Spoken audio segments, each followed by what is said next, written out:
Assalamualaikum warahmatullahi wabarakatuh. Salam dan bahagia.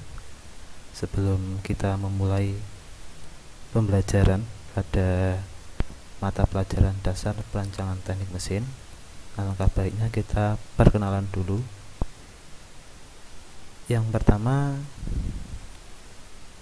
saya mengucapkan selamat datang kepada siswa kelas 10 yang mulai tahun ini berada di SMK TKM Teknik Purworejo, di mana sekolah di TKM itu adalah suatu kebanggaan ya. Jadi jangan disia-siakan, gunakan waktu sebaik mungkin untuk belajar, untuk meningkatkan keterampilan, kemampuan dan karakter yang baik ya.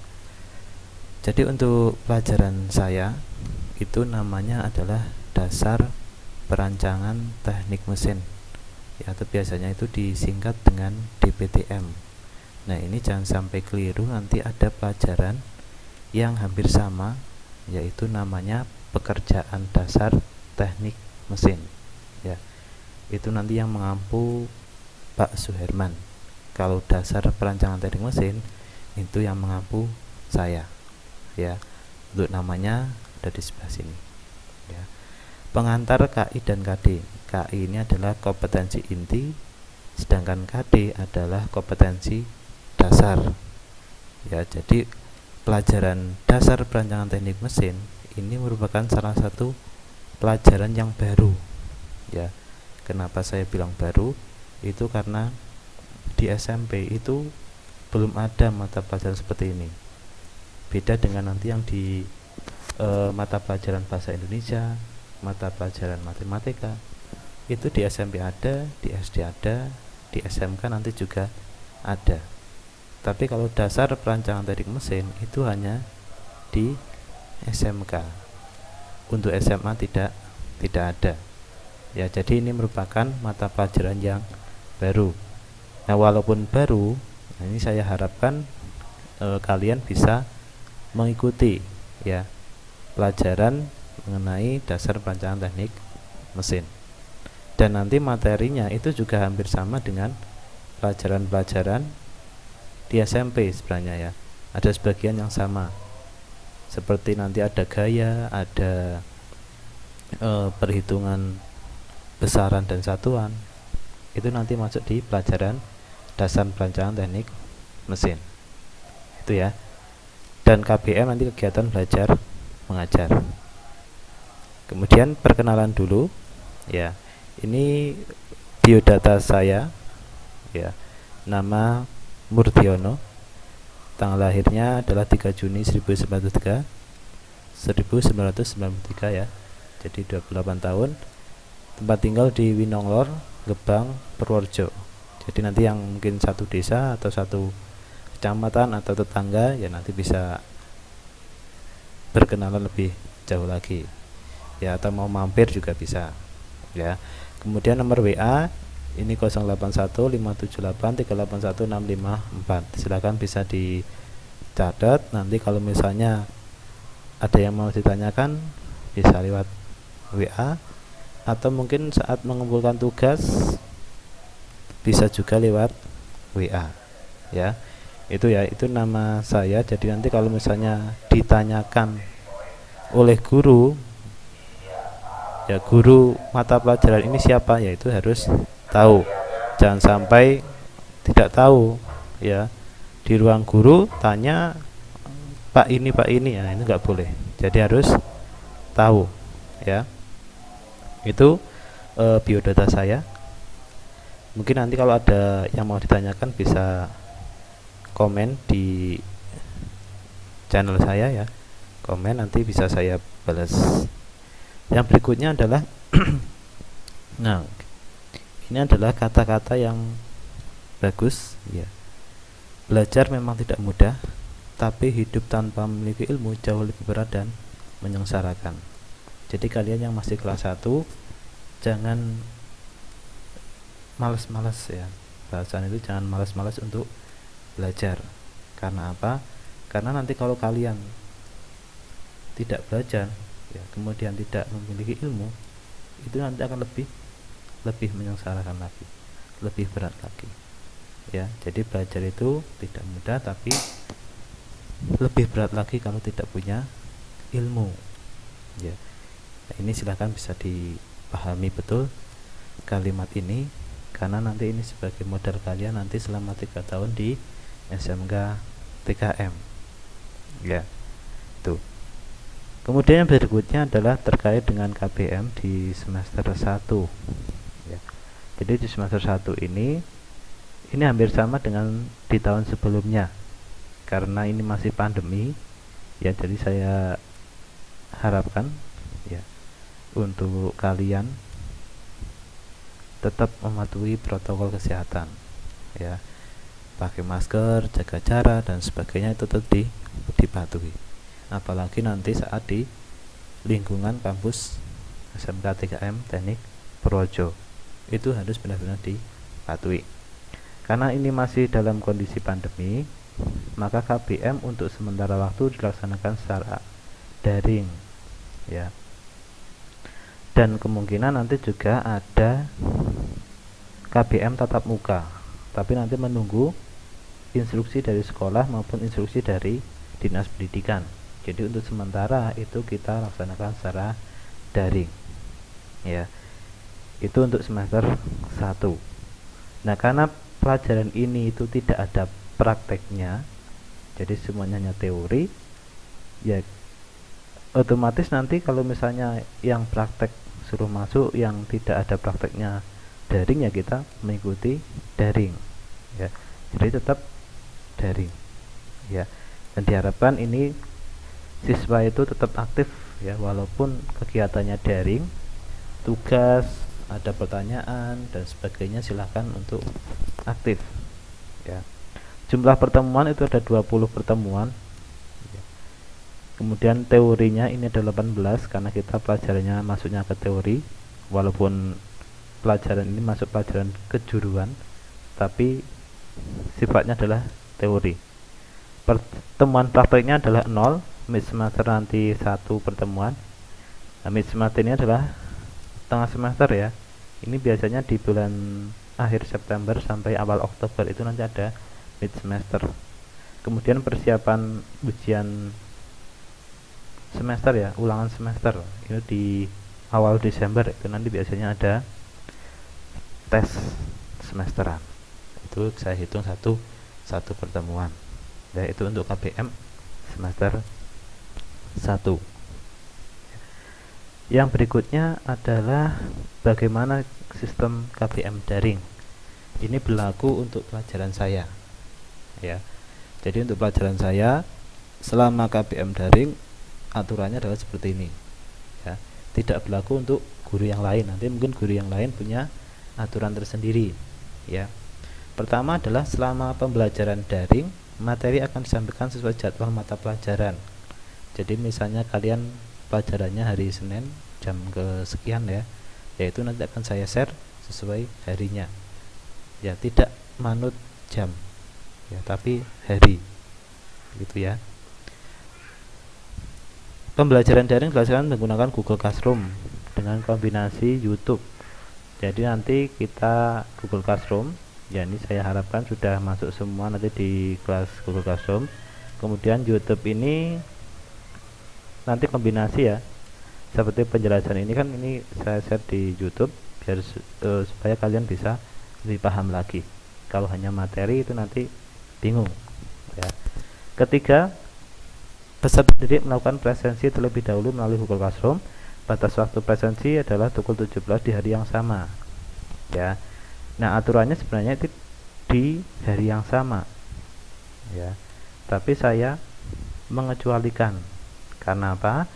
Karena mungkin ada siswa yang sinyalnya jelek, atau pas kuotanya tidak ada, atau mungkin pas ada kegiatan lain yang tidak bisa diwakilkan dan sebagainya.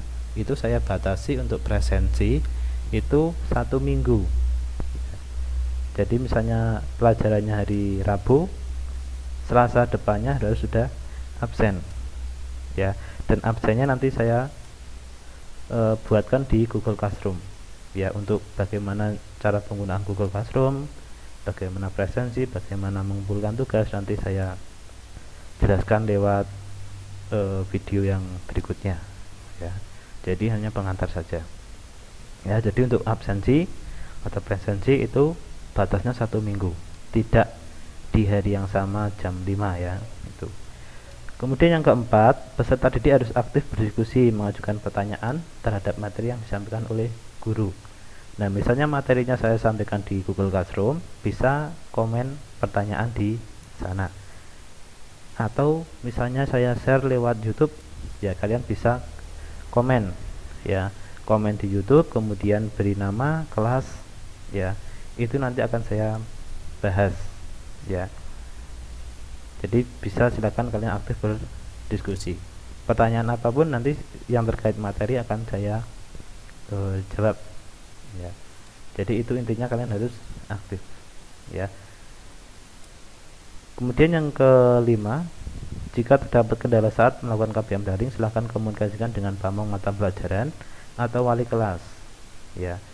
Jadi kalau misalnya kok HP-nya rusak atau HP-nya tidak punya HP dan sebagainya, ya silahkan komunikasikan. Jangan sampai hanya diam kemudian tugasnya tidak dikerjakan, nah nanti di akhir semester bingung ya. Intinya harus koordinasi dengan wali kelas atau guru mata pelajaran ya. Tadi sudah ada nomor WA, bisa komunikasi, misalnya Pak, ini saya sinyalnya susah ya, jadi ngirim tugasnya belum bisa hari ini, ya silahkan ya. Jadi yang penting ada komunikasi. Keenam, peserta didik wajib mengerjakan tugas yang diberikan oleh guru dengan batas waktu pengiriman tugas, yaitu satu minggu ya, sama seperti presensi. Jadi misalnya saya hari ini memberikan tugas, ya minggu depan harus sudah dikumpulkan ya. Bebas mau mengumpulkan hari apa, yang penting rentang waktunya adalah 1 minggu ya. Itu untuk tugas. Jadi jangan sampai tugas itu ngumpul di akhir semester ya. Ini banyak sekali yang tahun kemarin tugas itu dikumpulkan di akhir semester. Jadi saya juga bingung ya, menilainya itu bingung ya. Jadi saya harapkan untuk yang tahun ini tidak terjadi seperti itu. Tugas ya dikerjakan. Semakin banyak tugas nanti kalian malah bingung mengerjakan yang mana dulu ya. Walaupun ini pandemi, tugas tetap harus dikumpulkan, baik nanti lewat Google Classroom atau nanti dengan Google Form dan sebagainya, itu tetap dikerjakan ya. Karena tugas ini nanti masuk ke dalam nilai raport, digabung dengan nilai mid semester dengan semesteran, itu nanti digabung masuk ke dalam nilai raport ya. Itu untuk tugas ya. Mungkin nanti kalau ada pertanyaan silahkan bisa ditanyakan di kolom komentar ya, nanti biar saya jawab di video-video berikutnya. Berikutnya adalah KD untuk mata pelajaran dasar perancangan teknik mesin. Nah, KD di sini itu nanti ada sekitar 9 ya, 9 KD untuk semester 1.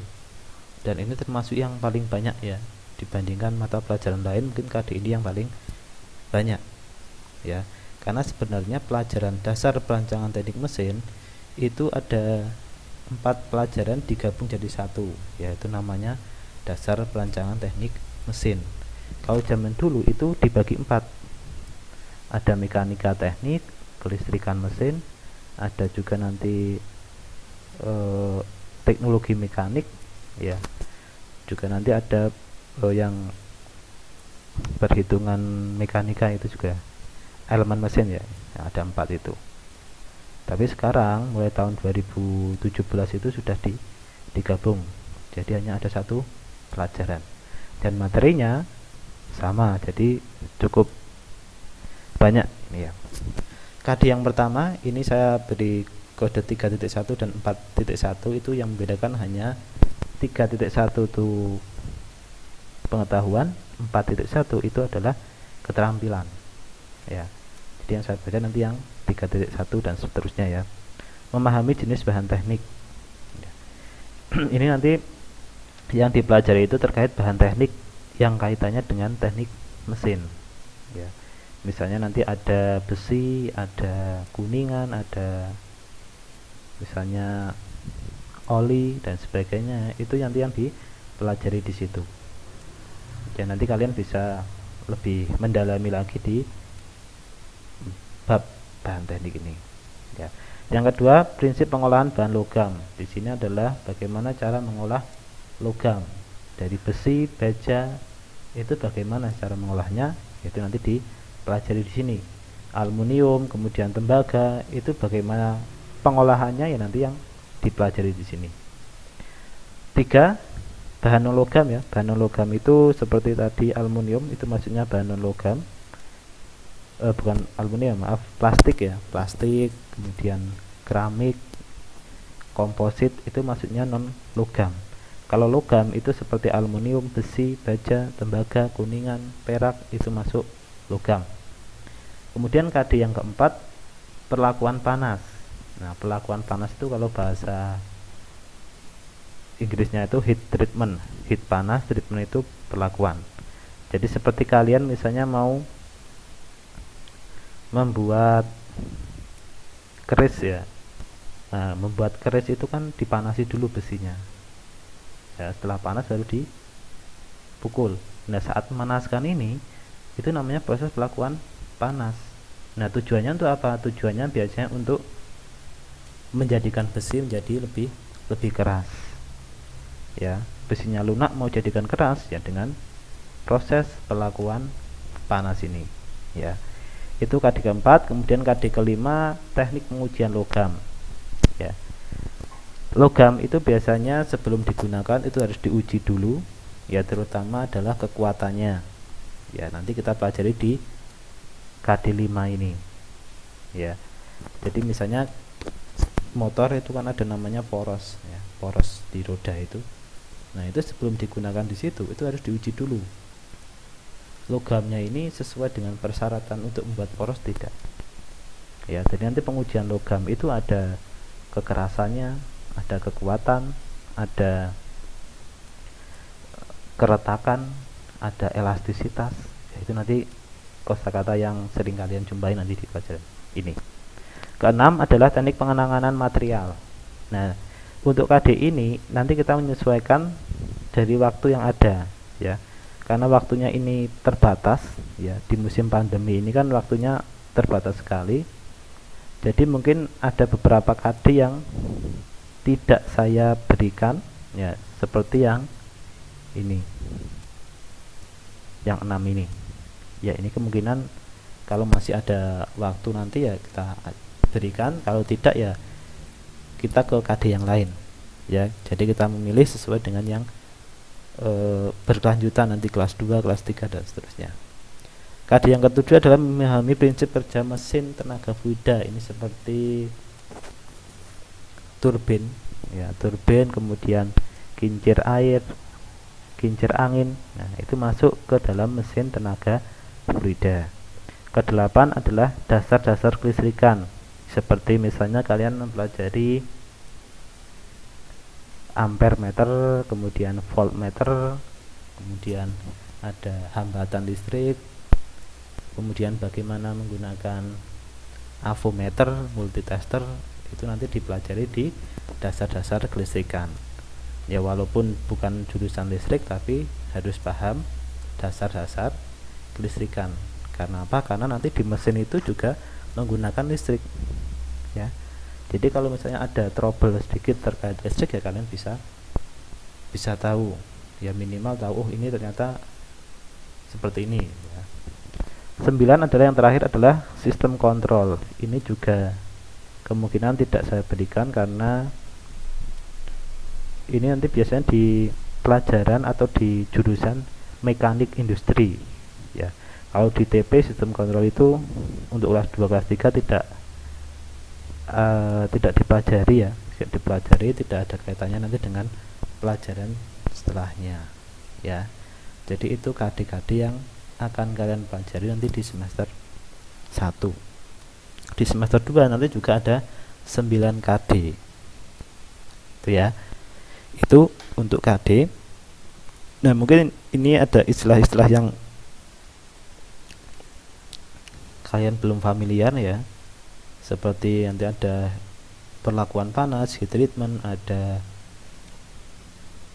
pengujian logam, ini kan masih baru ya. Jadi yang penting kalian nanti saat pelajaran atau saat saya berikan materi ya dipelajari, dipahami. Kalau ada pertanyaan silahkan ditanyakan ya, intinya hanya itu ya. Jadi jangan malas membaca, jangan malas untuk bertanya jika ada masalah ya. Misalnya kalau saya belum paham ini ya silakan ditanyakan. Itu untuk KD. Kalau ada pertanyaan bisa ditanyakan nanti ya. Kemudian untuk penilaian di semester 1 ini karena juga masih daring, untuk penilaian saya bagi menjadi 3. Pertama adalah sikap.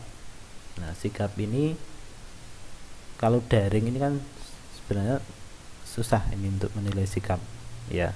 Tapi saya kalau misalnya daring itu saya ambil dari keaktifan diskusi di Google Classroom ataupun kedisiplinan kalian mengumpulkan tugas.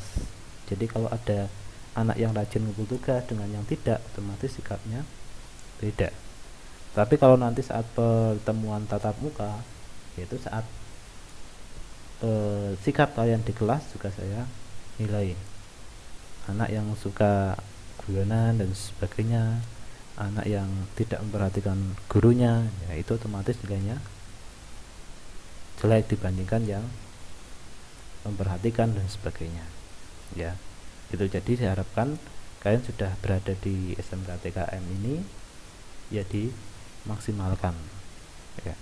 Maksimalkan untuk apa? Untuk menuntut ilmu ya. Jadi sekolah itu jangan hanya sebagai samben ya, istilahnya nyambi dan sebagainya, tapi harus benar-benar dimaksimalkan.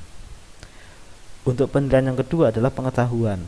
Nah, pengetahuan ini itu ada 3, mid semester, kemudian penilaian akhir semester, dan ulangan harian. Ulangan harian ini biasanya kalau daring ya saya berikan melalui Google Form. Kalian nanti tinggal menjawab pilihan ganda, nanti muncul nilai ya. Nah, yang tahun-tahun sebelumnya ini banyak sekali siswa itu yang mengerjakan itu luweh-luweh ya. Yang penting mengerjakan, nilainya belakangan. Nah, itu nggak boleh ya. Jadi kalau mengerjakan tugas itu ya maksimal ya. Jangan sampai hanya itu sebagai batas hanya untuk menggugurkan tugas sudah mengerjakan ya. Tetap nanti juga ada remedi. Siswa yang mengerjakan asal-asalan dengan siswa yang tidak, otomatis kan beda nanti nilainya. Kemudian untuk mid semester nanti ada waktunya tersendiri, jadi nanti terstruktur, dibuat jadwal. Penilaian akhir semester juga sama, nanti dibuat jadwal dan nilainya nanti juga masuk ke dalam nilai raport. Kemudian yang ketiga, keterampilan adalah tugas dan portofolio. Tugas itu misalnya saya suruh membuat ringkasan materi ya, atau untuk membuat sebuah presentasi dan sebagainya, itu masuk tugas ya. Portofolio misalnya suruh mencari artikel atau membuat artikel dan sebagainya, itu masuk portofolio ya. Itu untuk keterampilan ya. Jadi ada nilai pengetahuan, sikap, dan keterampilan ya. Itu untuk penilaian. Mungkin kalau misalnya ada pertanyaan terkait mata pelajaran ini ya silakan bisa ditanyakan lewat kolom komentar ya, atau mungkin ada yang mau memberikan saran dan sebagainya, silakan ya. Itu untuk pelajaran dasar perancangan teknik mesin ya. Ini diingat-ingat ya, mata pelajarannya adalah dasar perancangan teknik mesin. Itu saja yang mungkin saya sampaikan dalam pertemuan pertama ini sebagai pengantar mata pelajaran dasar perancangan teknik mesin.